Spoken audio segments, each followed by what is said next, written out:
Aitäh! Head kolleegid! Lugupeetud juhataja! Täna me arutame eelnõu, mis minu hinnangul on küll jätkuvalt põhiseadusega vastuolus. Kõigepealt kogu see menetlemine, see muudatusettepanekute vägivaldne ja põhiseadusvastane kokkusidumine, kus ka teineteist välistavad muudatusettepanekud on kokku seotud, on ju tegelikult mitte ainult põhiseadusvastane, vaid ka loogiliselt võttes täiesti absurdne. Täiesti absurdne. Aga kahjuks oleme me erinevatel põhjustel oma parlamendikultuuriga nii kaugele jõudnud. Ja jõustumistähtajale on siin juba ju varem viidatud. See on jätkuvalt probleem. Maksukorraldusseadus ütleb, et 6 kuud enne vastava maksuseaduse jõustumist peaks ta olema vastu võetud. No 1. jaanuariks kuidagi 6 kuud rehkenda nii või naa ei ole võimalik välja mõõta selle seaduse jõustumisele. Nii et ma väga loodan, et president jääb jätkuvalt põhiseaduse kaitsele ja seda seadust välja ei kuuluta. Nüüd ma kuulasin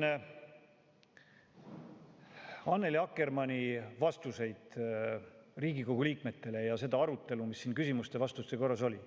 Ja kolleeg Epleri esitatud küsimus, mis on seaduse eesmärk? Et jätkuvalt ei ole selge, mis on seaduse eesmärk.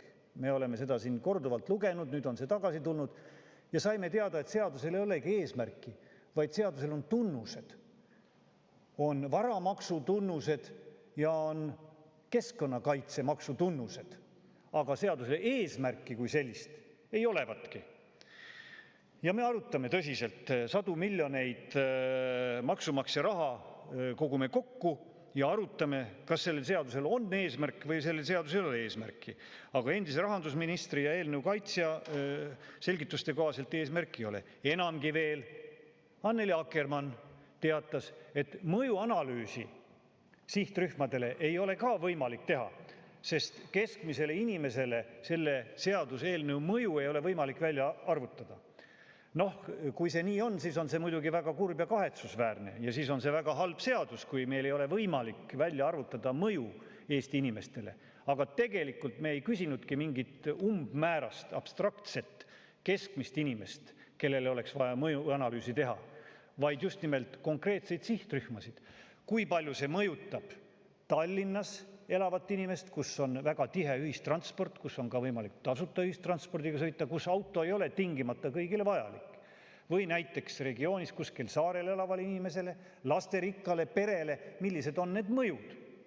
Erinevatele sihtrühmadele on need erinevad ja niisugustele sihtrühmadele on võimalik see mõjuanalüüs teha küll. Aga kahetsusväärselt sellist mõjuanalüüsi tehtud ei ole.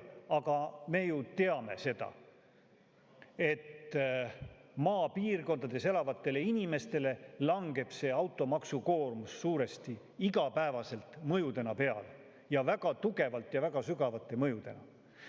Ja minu jaoks on arusaamatu, et Eesti praegustes oludes, kus me saame rääkida ka maksude kumuleeruvast mõjust inimestele, me kehtestame automaksu just nimelt, mis lööb vaesemat elanikkonda, maapiirkondades elavat elanikkonda ja peredega elanikkondasid. Just neid sihtrühmasid kõige valusamalt. Isegi kui eelnõu kaitsjal ei ole esitada konkreetset mõjuanalüüsi, saab seda empiiriliselt tunnetada ja tunnetavad need inimesed, kes elavad väljaspool siis Tallinnat ja kes erinevatesse sihtrühmadesse kuuluvad. Ja täna on ju õige riiklik poliitika hoopis vastupidine. Peaks olema vastupidine sellele eelnõule. Ehk siis me peaksime riiklikult soodustama maapiirkondades elavate inimeste autostumist. See on ääretult oluline ja mõistlik lähenemine, sellepärast et ei ole rahuldavat ühistranspordikorraldust täna maapiirkondades ja riik ei suuda seda kinni maksta. Aga kui inimene võtab ise selle kulu enda kanda, soetab auto, kütuse, remondib, kannab kõik need juba täna kehtestatud maksud ka autodega ära, olgu need ülevaatused ja kõik muud taolised, mis on vaja teha, ta võtab selle kulu enda kanda ja siis riik paneb talle veel maksu peale seal maapiirkonnas. Olukorras, kus tegelikult see inimene loob riigile olukorra, et riik ei pea täiendavaid vahendeid ühistranspordile seoses temaga kulutama, vaid saab sealt kokku hoida. See on ju täiesti rumalus. Tegelikult see on Pahupidi regionaalpoliitika, mida selle maksuga Vabariigi Valitsus ja praegune koalitsioon püüavad ellu viia. Nii et ääretult kahetsusväärne. Ja kui ma küsisin eelnõu ettekandjalt, et mõjuanalüüse ju saaks ja peakski tegema, see on elementaarne ja heast õigusloome tavast ja valitsuse enda kehtestatud reeglitest tulenevalt peaks selline rahaline mõjuanalüüs olema välja toodud, mitte mõju ainult riigieelarvele, palju me rahvalt raha kokku korjame, vaid kuidas see mõjutab erinevaid sihtrühmasid, siis mis ma sain vastuseks? Ma sain vastuseks, et aga mis need inimesed seal maal elavad, et temale väga meeldis Siim Kiisleri idee 2 elukohast, et see maainimene võiks endale ka linna soetada elamise, osta linnaga elamine, siis ta saaks registreerida endal 2 elukohta, registreerida ennast linnas ja maal. Et vaadake, niisuguse lahenduse pakkus välja. Ma küll ei tea, mis nurgast see peaks olema olukorrale leevendus või lahendus ja mis seost on seal nüüd selle automaksuga, sellel 2 elukoha registreerimisel. Aga ettekujutus, et registreerige ennast nii maale kui ka Tallinnasse, kus on tasuta ühistransport, aga mida ta selle tasuta ühistranspordiga pihta hakkab seal maal? Et kas see oli vihje, et koligu linna ära, hääletage jalgadega või mis seal mõeldud oli ja kust see maainimene selle raha peaks võtma, sellest mina aru ei saanud. Nüüd, kummaline on see maks ka seetõttu, et ja need muudatused, mida me praegu nüüd pärast presidendi poolt eelnõu tagasisaatmist oleme teada saanud. Kummaline on see maks sellepärast, et see loob ju täiendavat bürokraatiat ja on lausa kilplaslik. Me kehtestame nüüd uue automaksu, me kaotame ära ühele osale puuetega inimestest teatud soodustuse ja siis kehtestame uued toetused, loome uue bürokraatia, räägime täiendavast IT-kulutustest, täiendavatest püsikuludest tulevikus, loome keerulisema toetuste süsteemi ja uued toetuste süsteemi ja suurendame bürokraatiat, suurendame makse, suurendame riigi kulutusi ja suurendame toetusi nendele kodanikele, kelle käest me hakkame makse võtma.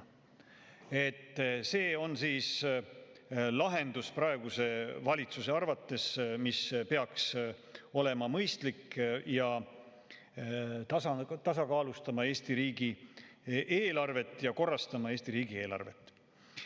Ja tegelikult on see maks ka vastuolus meie julgeolekupoliitiliste eesmärkidega ja vajadustega.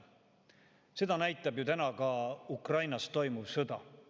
See, et inimestel on ressurss autode näol hajutatult üle riigi olemas ja sellised autod, mis suudavad maapiirkondades sõita ka rasketes oludes, kui lund ei lükata või kui teed on porised, igale poole meil kahjuks mustkattega teed ei ulatu, siis on ka riigi julgeoleku seisukohalt väga oluline, et Eestis selline autopark oleks olemas. See on ka julgeolekupoliitiline küsimus. Ja praeguses olukorras tulla välja sellise maksuga, see on rumalus ruudus. Ja kõigele sellele lisaks täna oleme me olukorras, kus kehtestatakse automaks, mis lööb eelkõige, nii nagu ma rääkisin, maainimest, kellel see auto on vältimatult vajalik.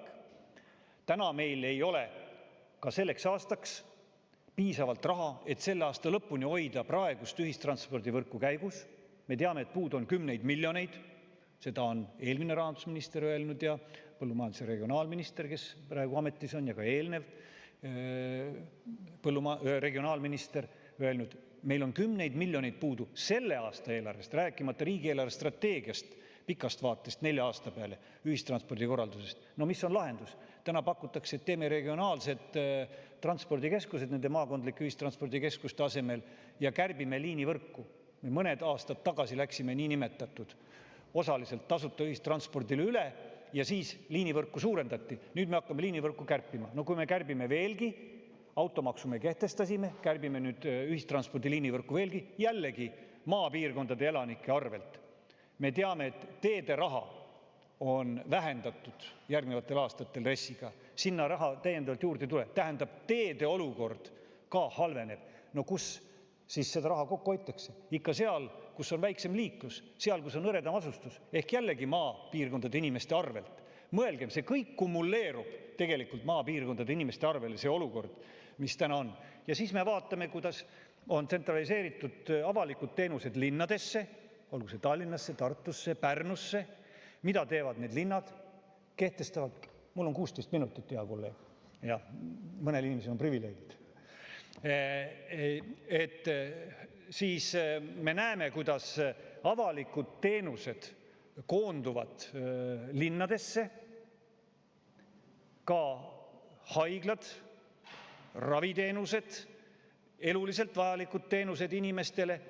Ja siis mida teevad need linnad? Kehtestavad loomulikult tasulise parkimise ja tõstavad tasulise parkimise hindagi veel. Ja siis see maainimene sõidab veel selle teenuse järgi sinna linna ja maksab selle tasulise parkimise ka veel kinni. Kusjuures, ütleme, linnalistes asustes elavad inimesed saavad selle linna ühistranspordiga hakkama, aga maainimene, kes peab autoga linna sõitma, temal see võimalus puudub. Nii et ma püüdsin, ma arvan, suhteliselt lihtsakoeliselt seletada ära, kui rumal on tegelikult see maks ja kui kahjulik on see maks ja kuidas ta seda Eesti regionaalset tasakaalu veel rohkem halvendab, viib Eesti veel rohkem tasakaalust välja, selle lõhestunud Eesti. Et sellises olukorras, rääkimata laiemalt täna Vabariigi Valitsuse maksupoliitikast, eelarvepoliitikast ja sellest, kuidas me sinna oleme sattunud, loomulikult on selles süüdis kõik eelnevad valitsused ja valitsuskoalitsioonid ja kõik riigivälised mõjutustegurid, olgu need siis energiakriis, mis tuleb väljastpoolt, olgu need kliimamuutused ja rohepööre, olgu need sõda Ukrainas, mis iganes.